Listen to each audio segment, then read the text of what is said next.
కానీ ఈ 5 పర్యాయాల్లో ఎన్నో ప్రభుత్వాలను చూశాను, ఎంతో మంది ముఖ్యమంత్రులను చూశాను.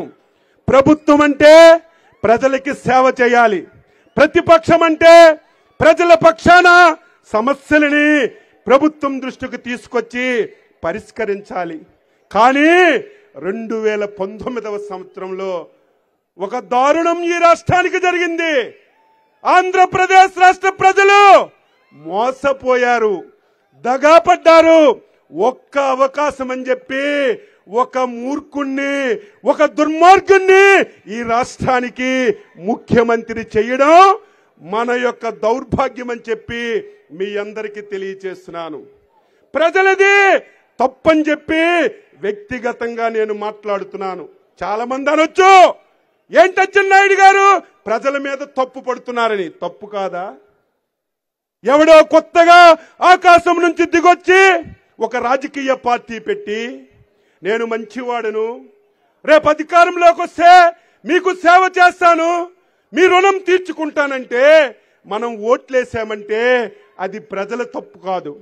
కానీ తండ్రి అధికారాన్ని అడ్డం పెట్టుకొని 1,00,000 కోట్లు దోపిడీ చేసినటువంటి 16 కేసుల్లో ముద్దాయిగా ఉన్నటువంటి 16 మాసాలు జైల్లో ఉన్నటువంటి ఒక దొంగకి ఓటేసి ముఖ్యమంత్రి చేయడం ప్రజలు చేసిన తప్పో కాదో ఒక్కసారి విఘ్నులైనటువంటి ప్రజలందరూ ఆలోచన చేయాలి. 5 సంవత్సరాలు నిద్రలేని రాత్రులు గడిపాం. ఈ రాష్ట్రంలో 42 సంవత్సరాలు సుదీర్ఘ అనుభవం కలిగినటువంటి తెలుగుదేశం పార్టీ ఉంటుందా? ఏమవుతుంది? అందరం భయంగా గడిపినటువంటి రోజులు గుర్తుకు తెచ్చుకోవాలి. అందుకే మనందరం మళ్ళీ సింహాల్లా తయారు అవ్వాలి. నేను చాలా సభల్లో చెప్పాను, మన పార్టీ లేకుండా చేయాలని. తప్పుడు కేసులు పెట్టారు, అక్రమంగా అరెస్టులు చేశారు, జైల్లో పెట్టారు. జైల్లో పెడితే భయపడిపోతామనుకున్నాం, జైల్లో పెడితే పార్టీలు మారిపోతారనుకున్నారు.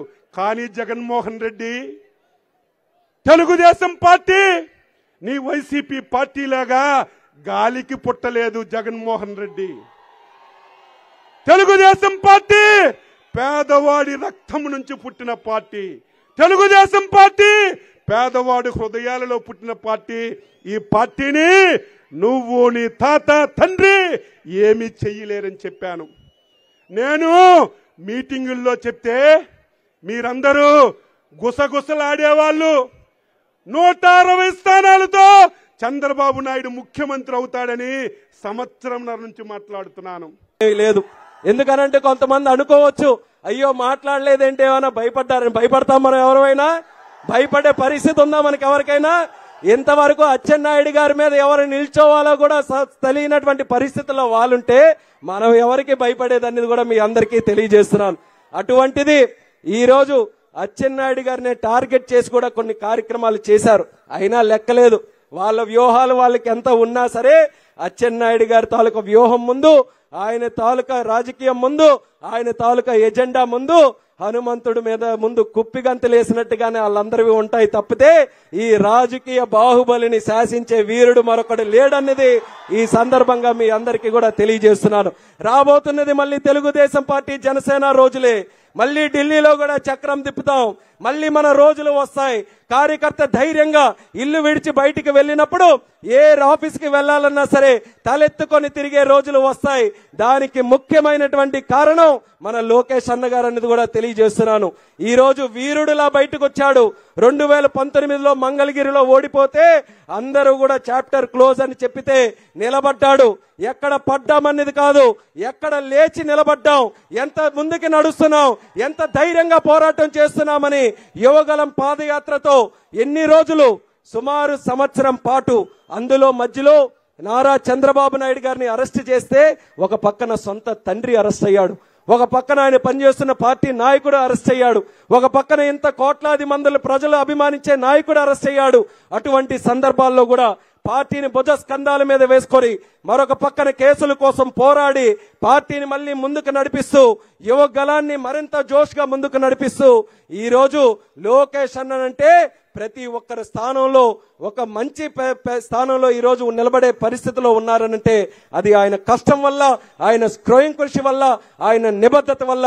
అటువంటి యువ నాయకుడు కూడా ఈరోజు మనందరికీ కూడా దక్కడం కార్యకర్తలు చేసుకున్నటువంటి అదృష్టం అనేది కూడా తెలియజేస్తున్నాను. ఆయన ఆలోచన ఒక్కటే, రాష్ట్రం ఎంత డెవలప్ చేయాలో ఎప్పటి నుంచో మనం డెవలప్ చేస్తూ వస్తున్నాం. కానీ కార్యకర్తలు డెవలప్ అవ్వాలి. కార్యకర్తలు డెవలప్ అవ్వాలనంటే ప్రత్యేకమైనటువంటి దృష్టి పెట్టాలి. ఆ దృష్టి సంపూర్ణంగా లోకేష్ అన్న గారు పెడతారని ఆయనతో దగ్గరగా ఉండే వ్యక్తిగా నేను చెప్తున్నాను. ఎప్పుడూ కూడా తెలుగుదేశం పార్టీ కోసం కష్టపడినటువంటి వ్యక్తి ఎవరైతే ఉన్నారో వాళ్ళే ముందంజలో ఉండాలని ఆర్నిషలో కూడా నమ్మి ఆ నమ్మిన ప్రకారంగా పనిచేసే వ్యక్తే మన లోకేష్ అన్న గారు. అటువంటి వ్యక్తిని మనం సంపూర్ణంగా ఆశీర్వదించి ఆయనకి ఎల్లప్పుడూ కూడా మన ప్రాంతం తరపున మద్దతు ఎప్పుడు కూడా ఉండాలని మరొక్కసారి సందర్భంగా తెలియజేసుకుంటూ, మరొక ముఖ్య విషయం, జనసేన కార్యకర్తలు కూడా ఎవరైతే ఉన్నారో వాళ్ళందరికీ కూడా నా హృదయపూర్వక అభినందనలు తెలియజేసుకుంటున్నాను. ఇద్దరం కూడా కలిసికట్టుగా పోరాటం చేస్తున్నామనంటే మన కోసమే కాదు, రాష్ట్రం కోసం. పెద్ద నాయకులు చంద్రబాబు నాయుడు గారు, పవన్ కళ్యాణ్ గారు వాళ్ళిద్దరూ కూడా కలిసికట్టుగా ఈ రాక్షసుని తరిమి కొట్టాలి, ఈ అవినీతి పార్టీని అంతం చేయాలి, వైఎస్ఆర్ కాంగ్రెస్ పార్టీని బంగాళాఖాతంలో కలిపివేయాలన్న ఆలోచనతో వాళ్ళిద్దరూ కూడా కలిసికట్టుగా ఒక మంచి నాయకత్వంతో కూటమిని ఏర్పాటు చేశారు.